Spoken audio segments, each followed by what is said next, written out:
Estoy seguro que en algún momento has tenido una mamá con una ecografía en la mano en la que reportan que su hijo tiene una dilatación del tracto urinario. Bienvenidos a Pediatría. En un flash, hoy hablemos de la dilatación del tracto urinario en pediatría.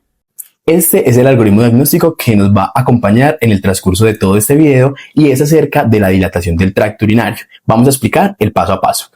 Cuando empezamos a hablar de la dilatación del tracto urinario, es importante reconocer que este año, en el 2025, la Academia Americana de Pediatría sacó una guía en julio acerca de las recomendaciones pre y postnatales, el tratamiento antibiótico profiláctico, las imágenes que se requieren y el seguimiento. Esto está hecho con base en una guía y una semaforización que salió en el 2014, que la Journal of Pediatric Urology nos habla acerca de la importancia y nos habla de todas las recomendaciones importantes en el momento de la dilatación del tracto urinario. Para hablar entonces de dilatación debemos de conocer la fisiopatología, y es que más que una patología son hallazgos ecográficos específicos que nos hablan que hay un aumento en el sistema colector dentro de las presiones que pueden haber del mismo. Esto genera entonces un desequilibrio entre la producción de orina y la recolección o el drenaje de orina de los riñones hacia la vejiga. ¿Qué pasa entonces? Tenemos a nivel, entonces aquí en nuestro gráfico está el sistema renal. Lo primero que hay cuando tenemos ese aumento de la presión del sistema colector es que vamos a tener un aumento dentro de los cálices urinarios. Ese aumento de esa presión intraluminal de la orina genera entonces que la pelvis renal tenga un aumento en la orina y en la presión. Ese cambio en ese aumento de la pelvis renal va a generar que en los cálices urinarios se generen aumentos también de la presión y eso genera entonces dilatación. Si esto progresa en el tiempo y se mantiene en el tiempo, toda esta dilatación del sistema urinario va a generar que también haya una dilatación en el ureter de la orina.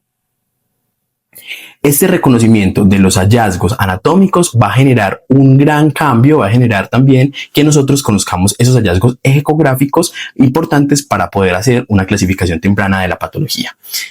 El segundo punto es clave conocer cuál es el momento diagnóstico de la patología, porque yo puedo tener ecografías prenatales, es decir, antes de que el niño nazca, es decir, las ecografías que se le hacen a la madre con hallazgos ecográficos de la dilatación del tracto urinario. Esas ecografías nos van a hacer la clasificación según el riesgo y la letra clave que vamos a tener acá es la letra A. La primera, vamos a hablar del bajo riesgo, es decir, A1. Cuando tenemos una ecografía menos de las 28 semanas de gestación con un diámetro anteroposterior de la pelvis renal menor a 7 milímetros o cuando está mayor a la semana 28 de gestación con un diámetro anteroposterior de la pelvis renal entre 7 pero menor a 10 milímetros y cuando cursamos con una dilatación centrocalicial reportadas en la ecografía.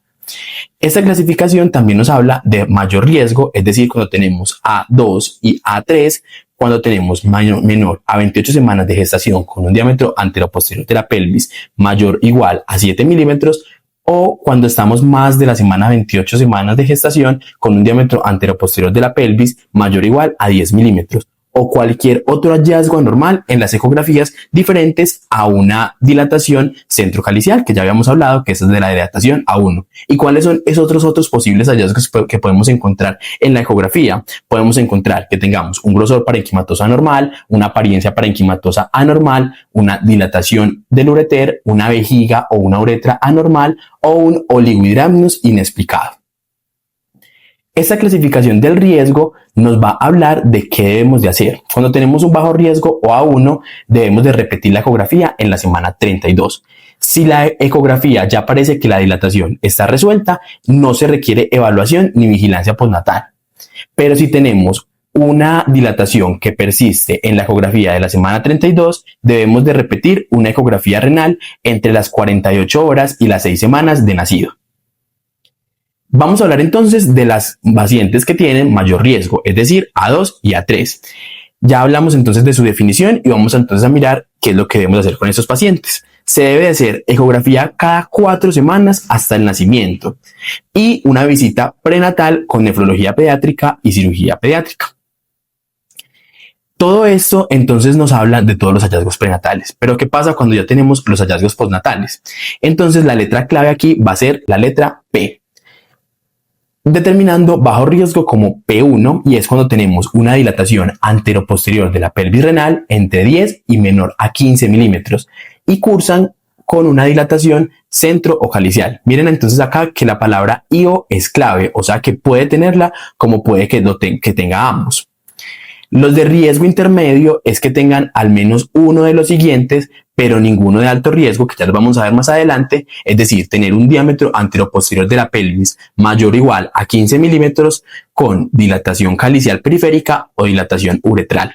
No puede tener ninguno de los altos de riesgos, que son los de riesgo alto o P3, en los que tenemos cualquier hallazgo de P2 y uno de los siguientes: grosor parenquimatoso anormal, una apariencia parenquimatosa anormal, una vejiga anormal o una uretra anormal. ¿Qué vamos a hacer con esos pacientes? Los pacientes de bajo riesgo nos recomiendan tener una ecocontrol a los 3 a 6 meses después de que nace. No requiere profilaxis antibiótica ni requiere cistoretrografía miccional retrógrada, y la mayoría van a resolver entre las 24 a 48 meses de vida. El seguimiento ambulatorio con las especialidades de neurología y cirugía es importante, sin embargo, no requieren que sean durante la hospitalización. En los pacientes con riesgo intermedio, lo que vamos a hacer es una ecografía renal de control entre el primer y tercer mes después de nacido. La cisterotrografía miccional retrógrada y el antibiótico profiláctico es a criterio del tratante. ¿Qué nos habla de criterio del tratante? Es decir, si yo tengo pacientes que probablemente el seguimiento no va a ser oportuno, tengo otras complicaciones asociadas, yo debo de pensar entre riesgo y beneficio, que es mejor beneficioso para el paciente si lo dejo o no con profilaxis. Y el seguimiento por nefrología y cirugía pediátrica tampoco tiene que ser intrahospitalario. Los pacientes que tienen riesgo alto, es decir, P3, sí deben de tener una ecografía temprana renal entre las primeras 48 horas y los 7 días después de su nacimiento. Lo ideal es que esta ecografía sea dentro del hospital. Debe de tener profilaxis antibiótica y debe de tener una cistoretrografía miccional retrógrada en las primeras 6 semanas de vida. Además, un seguimiento oportuno por nefrología pediátrica y por cirugía pediátrica. Quise traerles entonces también cuáles son las recomendaciones de las profilaxis antibióticas para que lo tengamos claro. Y es que las recomendaciones en la profilaxis pueden ser con cefalexina, que se da en una dosis de 10 a 20 miligramos por kilogramo día, dosis única. En lo ideal es recomendado en los pacientes que son menores de 2 meses, y se puede también hacer el tratamiento profiláctico con trimethoprim sulfamethoxazol en una dosis de 1 a 2 miligramos kilogramo día, dosis única, pero no se debe recomendar en los pacientes menores a 2 meses debido al riesgo que esos pacientes presenten con ictericia. Entonces aquí les dejo, este es nuestro algoritmo para que lo tengan a la mano de la dilatación del tracto urinario. Nos vemos en un próximo video de pediatría en un flash.